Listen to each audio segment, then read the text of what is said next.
Hello students, I am Sulandra Prajapati. I am going to start class 10th Geography chapter 2nd Agriculture. आज हम लोग agriculture के chapter में जो crops के इंट्रोडक्शन और उसके जियोग्राफिकल रिक्वायरमेंट के बारे में पढ़ रहे थे, उसी वीडियो कंटिन्यू करते हुए हम अब एक नए टॉपिक के बारे में पढ़ेंगे जिसका नाम है हॉर्टिकल्चर। हॉर्टिकल्चर में होता है बागवानी।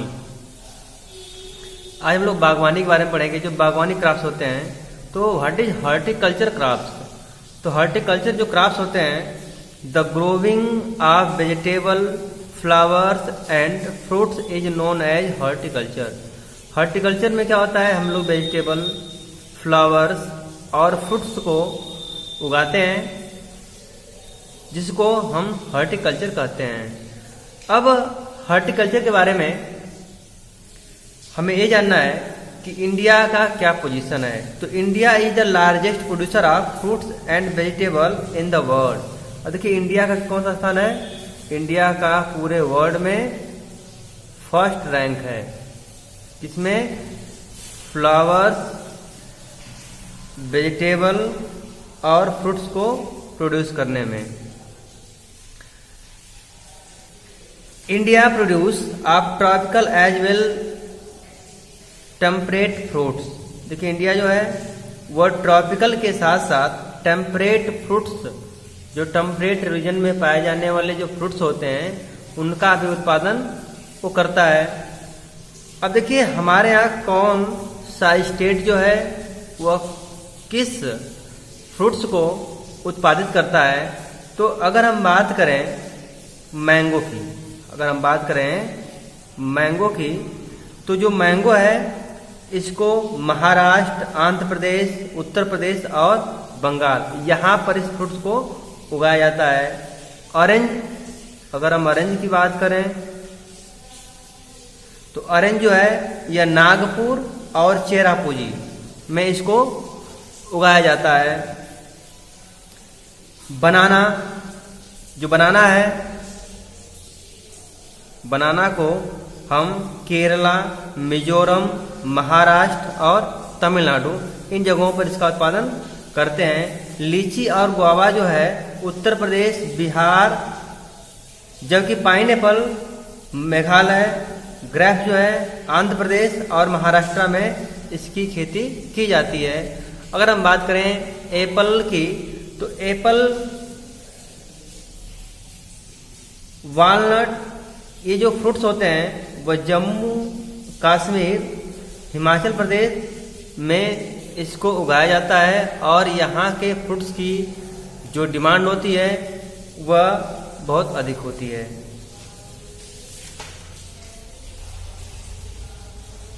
अब देखिए पूरे वर्ल्ड में इंडिया जो है वह 13% वेजिटेबल को प्रोड्यूस करती है, जो कि it stand first in the production of peace and cauliflower, second in onion, cabbage, tomato, brinjal,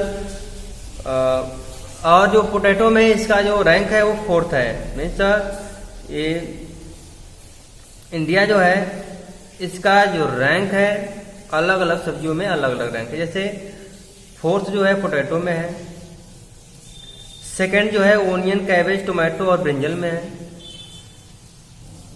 और इसका जो फर्स्ट रैंक है वो कॉलीफ्लावर में है। तो ये हमारे यहाँ वेजिटेबल के उत्पादन के क्षेत्र में इंडिया की एक कंडीशन हो गई। अब हम जो अगला जो क्रॉप हमारा है, जो नॉन फूड, इसको हम बोलते हैं non food crop. Non food crops, जो नॉन फूड क्रॉप्स रबर है, इसके बारे में पढ़ेंगे आज हम लोग। तो जो नॉन फूड क्रॉप रबर है, तो rubber was also introduce in India by britisher. देखिए रबर, जैसे हमने पढ़ाया था कॉफी और टी के बारे में, तो कॉफी और टी के तरह ही जो रबर है इसका भी क्रॉपिंग जो है वो हमारे यहाँ इंडिया में ब्रिटिशर ने ही किया था। मीन्स अंग्रेजों के द्वारा ही इसको भारत में लाया गया। ब्रिटिशर के द्वारा इंडिया में क्या किया, इसको लाया गया। अब देखिए जो रबर है यह इक्वेटोरियल क्रॉप है। ये कैसा क्रॉप है? इक्वेटोरियल क्रॉप मीन्स यह इक्वेटर पर, मीन्स ये हमारा इक्वेटर होता है, ये यहाँ पर इसके ही आसपास क्या होता है, यह उगाया जाता है। अब हम इसके जियोग्राफिकल कंडीशन के बारे में पढ़ेंगे, क्या इसका जियोग्राफिकल रिक्वायरमेंट होता है। तो रबर का जो जियोग्राफिकल रिक्वायरमेंट में जो पहला हमारा रिक्वायरमेंट टेम्परेचर का है, तो it require an average temperature of 22 degree centigrade. इसको कितना टेम्परेचर चाहिए? 22 डिग्री सेंटीग्रेड चाहिए। और अगर हम बात कर रेनफॉल की, तो it require 175 centimetre to 300 centimetre rainfall. इसको इतना रेनफॉल की जरूरत पड़ती है। अगला हमारा जो रिक्वायरमेंट है वो क्लाइमेट का है। तो देखिए जो आपको पता होना चाहिए कि जो हमारा इक्वेटोरियल रीजन होता है वह हॉट रीजन होता है। तो हम बता सकते हैं कि जो रबर होता है इसको हॉट एंड ह्यूमिड क्लाइमेट की जरूरत पड़ती है, क्योंकि हॉट और ह्यूमिड क्लाइमेट में यह बहुत तेजी के साथ क्या करता है, ग्रोथ करता है। यह क्लाइमेट जो है हॉट और ह्यूमिड, इसको हॉट एंड ह्यूमिड क्लाइमेट में काफी तेजी से ग्रो करता है। सॉयल, देखिए जो रबर है यह वैरायटी ऑफ सॉयल, कई तरह के सॉयल, जैसे इसको हम लोग एलुवियल सॉयल,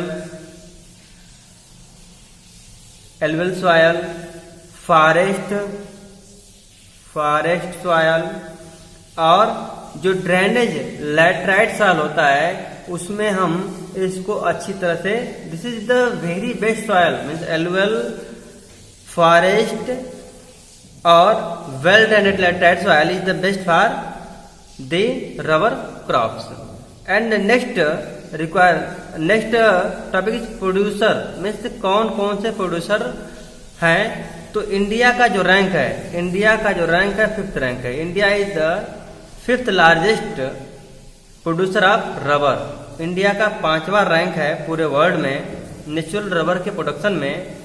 इसके अलावा इंडिया में कौन कौन से, जो इंडिया में जो स्टेट्स हैं जैसे केरला, तमिलनाडु, कर्नाटका, आंध्र प्रदेश और अंडमान निकोबार आइलैंड जो है, यहाँ पर रबर की खेती की जाती है इंडिया में। अब प्रेजेंट टाइम में त्रिपुरा और असम में भी रबर की कल्टीवेशन को स्टार्ट कर दिया गया है। तो ये तो था हमारा रबर के बारे में। अब कल के वीडियो में हम लोग दूसरे क्रॉप्स के बारे में पढ़ेंगे। इस टॉपिक का जो PDF है अगले दिन भेजा जाएगा आपको। Thank you.